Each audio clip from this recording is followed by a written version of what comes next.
Welcome to the Jaron Jarvis channel. I am Jaron Jarvis. Today, I would like to introduce to you, where the wolves walk upright.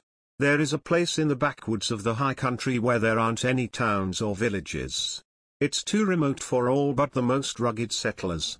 For those who dare to venture into the dense wilderness of the frontier, they practice caution and security. No one hunts in the forest alone. It's not a very desirable location to be stranded after the sun goes down. All of the locals know it. There's all manner of enchanted spirits and wild beasts haunting those woods after nightfall, and not all of them are benevolent. The mysterious wolves which roam that forest and howl at the moon are said to traverse completely upright on their hind legs. From a distance they supposedly bear a remarkable resemblance and the erect posture to human beings. Many hunters swear to have witnessed seeing those unnatural creatures lurking about. They are said to surround their prey in highly organized hunting packs, just like ordinary wolves do. The primary difference being that they track and trap their prey from a 7-foot-tall standing vantage point. Villagers in the nearby towns are a superstitious lot and took this sinister canine legend to heart. I never gave their fanciful folklore much credence until I saw one of the feral beasts for myself. It crept around an outlying cluster of hardwoods at the edge of the woods near the faded light of dusk. My jaw dropped and the hairs on my neck raised up. As soon as it saw me, it wrinkled its snout in an aggressive, toothy snarl. I feared that I was going to have to fend off a violent attack, but in the end, it retreated away slowly. I'll never forget the startling sight of a fully standing werewolf, massive in size, stepping backward into the safety of the tree line. What black magic, sorcery or mysterious act of the Lord was this? The fierce look in its cold black eyes spoke volumes. "You stay inside your territory and I'll stay within mine," was the message. Being so close to the wretched thing filled me with a chilling dread. Could I really trust that it and its brethren would keep true to this unspoken truce? I had no way to knowing, but from that day forth, I forbade my children from stepping foot into the woods after sundown. Even the most obedient children are apt to misunderstand or not take parental warnings seriously enough. In the back of my mind, I always carried a lurking fear of the possible consequences. Naturally, my sons and daughters failed to understand the true reason for my strict, unexplained directive. I didn't even try to tell them about the horrible abomination I'd witnessed. Being labeled a forbidden place made it even more tantalizing. I caught all of them stealing longing glances at it, from time to time. The devilish mystique of an unfamiliar territory was slowly seducing them. Each day the temptation wore down their resistance a little bit more.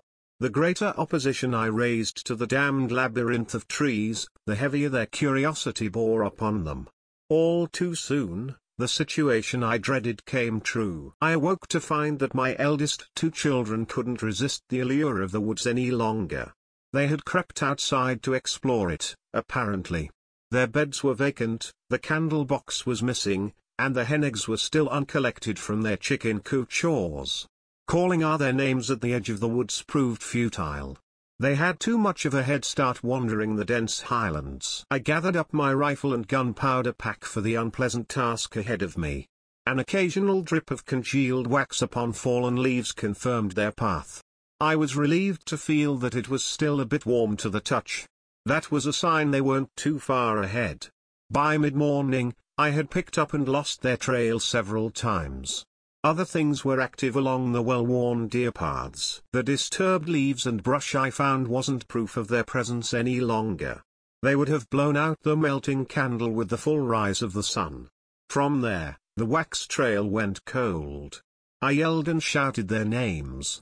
Only a mocking echo bouncing off the nearby canyons answered me back. I considered doubling back to the last confirmed evidence of their trek, but an unknown force within kept pushing me onward. In the blackest heart of the highlands, only wisps of sunlight can trickle down to the leaf-strewn floor below. I was deeper into the forest than I'd ever been into the dense wooded canopy.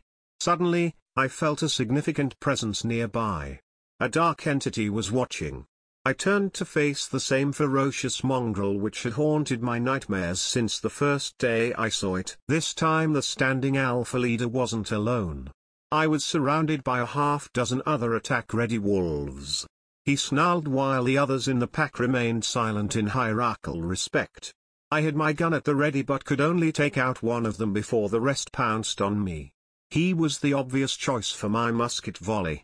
When the leader of any rank-and-file organization falls, the underlings often panic. Regardless, I wasn't likely to make it out of their woods alive. I thought deeply about the circumstances which led me there. I had been the one who violated the agreement and broke the rules. I was in their territory. Against every instinct I held dear, I lowered my weapon as a sign of contrition. The posture of the pack immediately changed. The alpha male stepped back slightly. Then all the others followed suit, breaking the tense stalemate. Eventually they all fell back, out of sight. To much greater surprise, my two children appeared from the same general direction. I surmised that the majestic wolves who walk upright had been holding them captive until I came to answer for their trespass. I was glad that I chose a peaceful resolution about being cornered by them. I am sure there would have been a very different outcome, otherwise. My children and I walked back home in virgin silence. No angry words needed to be spoken, nor threats made. I saw the mortal depth of fear and greater understanding in their remorseful eyes. Never again would I have to worry about them or their younger siblings wandering into the Highland woods. No doubt they would impart the importance of honoring the territorial border with my two youngest children. It was a valuable lesson for all of us.